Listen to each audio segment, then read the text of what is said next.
Chers amis, bonjour. Je vous propose aujourd'hui d'étudier la paracha de Vaïshlach. Vaïshlach, donc, est paracha qui se situe dans le livre de Bereshit et suit la paracha de Vaïetse. Vaïshlach Yaakov Malachim lefanav el Esav achiv artsa seir sede Edom. Yaakov envoya des messagers à Esav, son frère, dans le pays de Séhir, dans la campagne d'Édom. Dans la paracha précédente, nous avons vu comment, Yaakov avait dû donc fuir la colère de son frère Esav, qui menaçait de le tuer. Yaakov lui avait subtilisé la bénédiction paternelle, et Esav lui vouait une haine terrible.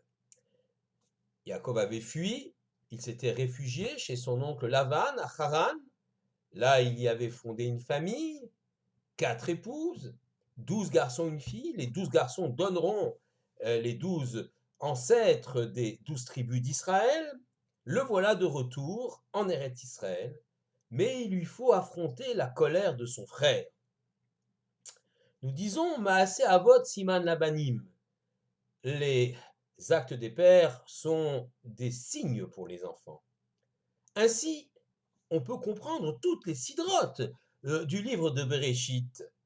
Loin d'être simplement des récits historiques de nos lointains ancêtres, les paroles révélées de la Torah présentent nos avot, nos pères, et nos imaot, nos mères, comme traçant le chemin pour leur descendance. Donc les événements qui vont arriver, qui vont toucher Yaakov et sa famille, sont quelque part un signe, un chemin par rapport aux événements qui vont toucher le Ham Israël, le peuple juif dans l'avenir. Yaakov donc revient vers la terre d'Israël. Il revient de Haran, cette localité située quelque part entre Syrie et Irak actuel, et il arrive vers la terre d'Israël, mais il sait que son frère Esav est assoiffé de vengeance. Ceci depuis le jour où il lui a subtilisé sa bénédiction. Évidemment, on peut se poser la question, pourquoi Yaakov a agi ainsi? Tout simplement, ce subterfuge de Yaakov fut bien légitime pour un homme qui veut assurer la succession de son père Yitzhak. Et il sait, Yaakov, qu'Esav n'en est pas digne, que si Esav héritait de la succession de Yitzhak, l'histoire pouvait s'arrêter là. Mais voilà donc, Yaakov revient vers Israël et qu'il doit affronter son frère Esav. Yaakov se prépare à cette confrontation de 3 manières, nous explique Rashi, le grand commentateur médiéval de Troie. Il envoie d'abord des cadeaux pour obtenir la paix, si ce n'est la réconciliation. Puis il se prépare à la guerre, il arme ses amis et ses enfants. Il également sépare son camp en deux. Comme dit le verset, Vaya Machania Nishar Lifleta, l'un des deux camps survivants sera le rescapé. Si Esav frappe une partie de sa famille, l'autre partie survivra et prolongera l'histoire du peuple juif. Enfin, il adresse à l'Éternel une prière, car évidemment, tout succès ou toute protection nous vient du Tout-Puissant. C'est ainsi que le peuple Israël doit se confronter, comme Yaakov l'a fait, rechercher la paix, certes pas à tout prix, mais rechercher la paix, être vigilant, se préparer à la guerre, et ne jamais oublier l'Éternel, qui finalement seul nous donnera la victoire, le sauvetage. Je voudrais juste faire une petite parenthèse sur ce verset Vaya Machane Anishar Lifleta. Le camp rescapé sera donc survivant. Lorsque le Rav Kahneman, un grand rave de Pologne, fut pris dans la tourmente de la Shoah, il perdit son épouse et ses nombreux enfants. Il fut donc le seul rescapé. Il émigra en Israël ou en Palestine sous mandat britannique juste après la guerre et il fonda la grande yeshiva de Ponievitch à Bnei Brak le nom Ponievitch venant de la localité de Ponievitch où se trouvait la yeshiva d'origine.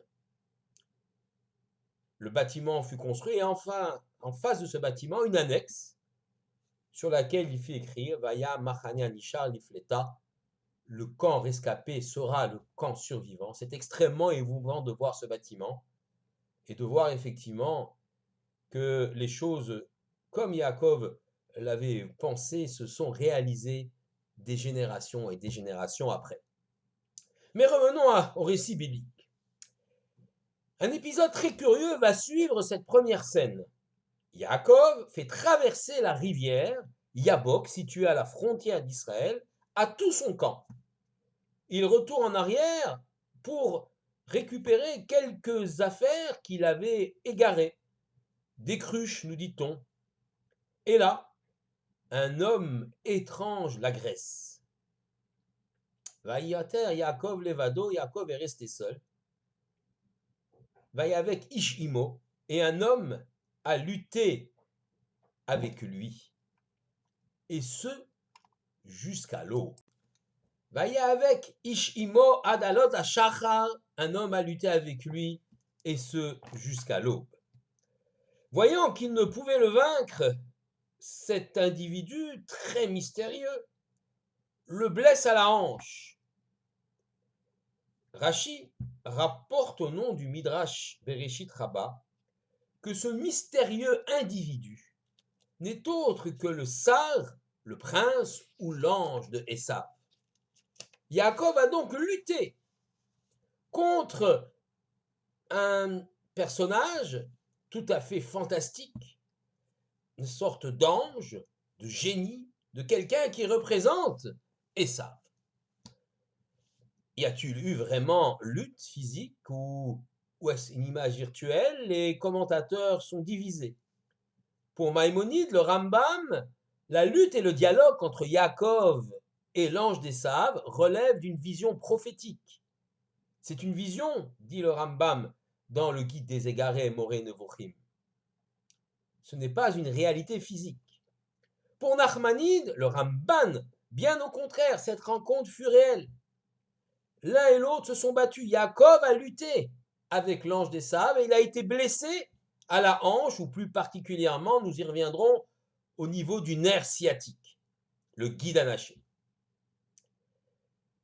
Que l'on dise que ça soit une lutte physique réelle ou une lutte virtuelle, la signification, quelque part, est la même d'après le Shla Kadosh, Rabbi Eshaya Horowitz, un grand commentateur qui a vécu de 1558 à 1628.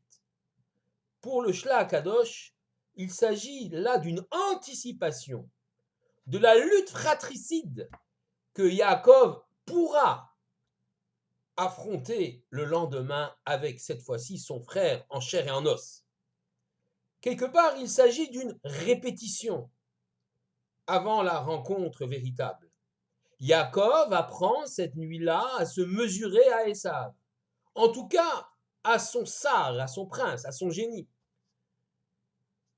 Yaakov apprend à se mesurer pour être plus fort le lendemain, lorsqu'il rencontrera Esav véritablement. Yaakov apprend à se mesurer avec l'ange d'Esav, aussi pour le peuple d'Israël, qui plus tard aura à de maintes reprises à s'opposer avec les descendants d'Esav, c'est-à-dire Édom, un peuple farouche, guerrier, extrêmement orgueilleux, et tous les descendants spirituels de Édom, l'Empire romain, puis l'Empire chrétien triomphant, etc. Le Rav Eliyahu Dessler, dans son célèbre ouvrage Mirtav Meliyahu, un Rav contemporain qui nous a quittés en 1953, développe l'idée que l'ange, le Sar, tel qu'il est décrit dans la Bible, dans la Torah, eh bien, représente les caractéristiques de cette nation. L'ange d'une nation représente les caractéristiques de cette nation. L'ange d'Esav représente les qualités, les caractéristiques de ce peuple descendant d'Esav, le peuple d'Édom, c'est-à-dire sa vision du monde, sa philosophie, son idéologie, parfois même symbolisée par un drapeau ou par un emblème. Yaakov, quoique blessé, sort victorieux de cette lutte spirituelle, et ce n'est que le lendemain que les deux frères se font face. À l'issue de la lutte avec l'ange, il y a un curieux dialogue entre le vainqueur Yaakov et le vaincu l'ange. Vayomer lo Yaakov, Yaakov lui a dit, en son nom, je m'appelle Yaakov. Eh bien, l'ange lui a dit, Lo Yaakov Yamer od Shimcha. Ton nom ne sera plus désormais Yaakov. Qui im Israël, mais tu t'appelleras Israël. Qui sarita ima Elohim, car tu as lutté avec Dieu. Ve ima anashim, et avec les hommes, va tuchal, et tu as vaincu. La lutte que Yaakov a accomplie avec cet ange qui représente la nation qui s'opposera, rivale, qui s'opposera à Israël durant les siècles. Cette lutte, Yaakov l'a réussi, il a gagné, car il a lutté avec l'Éternel. D'où vient le nom Israël, ce nom, effectivement, d'Israël, qui sera désormais le nom sous lequel notre peuple va marcher dans l'histoire. La rencontre le lendemain entre Yaakov et Esav, en chair et en os, est tout à fait curieuse. Les deux frères se font face. Imaginez la scène. Vaïpol al tsevarav, il est tombé à son cou. Vaïchakeu vaïfku, et ils se sont embrassés et ils ont pleuré. Il est tombé à son cou, l'a embrassé et a pleuré, dit le texte de Bereshit. On a l'impression que les deux frères se retrouvent, que ce sont des retrouvailles fraternelles, amicales, empreintes d'affection, pas du tout. Le mot vaïchakeu est ponctué dans le texte même de la Torah, dans sa partie supérieure. C'est une anomalie tout à fait particulière. On trouve des points, il n'y a aucun point dans le texte de la Torah, pas de ponctuation, pas de voyelle, pas de signe de cantillation. Mais là, sur le mot vaïchakeu, se trouve un certain nombre de petits points. Et le Baal HaTurim, Rabbi Yaakov ben Asher, 1269-1343, explique que ces points annulent le sens premier du texte et changent complètement, inversent le sens du texte d'ailleurs. Et il faut lire d'ailleurs, donc grâce à ces points, que cette marque d'affection, ce baiser, n'est pas en vérité une marque d'amour, mais en vérité une marque agressive. Et ça va tenter de mordre Yaakov par rage. On dit d'ailleurs au nom de Rabbi Shimon Bar Yochai, Halacha hi beyadua she Esav sonel Yaakov, c'est une halacha qui est très connue, Esav haï Yaakov. On raconte d'ailleurs que le Midrash raconte d'ailleurs que le cou de Yaakov s'est raidi, que c'est ça, Esav s'est brisé les dents, et il pleura non pas d'affection par rapport à son frère, mais simplement de douleur. Mais une telle rancune, une telle haine, pourquoi donc? Yitzhak, le père, n'avait-il pas deux bénédictions à donner? Une pour Esav, le chasseur, celui qui aime les richesses matérielles, l'autre pour Yaakov, qualifié de Ishtam Yoshev Oalim, un homme simple résidant dans les temps. Yaakov, donc l'homme qui reste chez lui pour étudier, pour réfléchir au monde. À Yaakov, la bénédiction spirituelle, à Esav, la bénédiction matérielle, à Yaakov, la bénédiction spirituelle, et tout va bien. Il y a le shalom entre les deux frères par le partage des deux mondes. En vérité, cette paix est fictive, nous le savons. Esav comprend qu'il faut, pour atteindre son but, se saisir de l'ensemble des bénédictions des barachot, des bénédictions matérielles, c'est ça qu'il désire ardemment, mais aussi des bénédictions spirituelles. Pourquoi Esav a-t-il besoin des bénédictions spirituelles? Pourquoi a-t-il besoin d'une idéologie? Tout simplement, Esav veut jouir du monde terrestre, mais il veut pouvoir le faire avec une sorte de bonne conscience, en s'enveloppant dans une couverture de spiritualité artificielle. Pour mieux dominer son univers matériel, il se bâtit une idéologie autour de ses désirs et de ses passions, ayant une sorte de forme mystique, voulant faire croire qu'il aspire à une transcendance, au divin.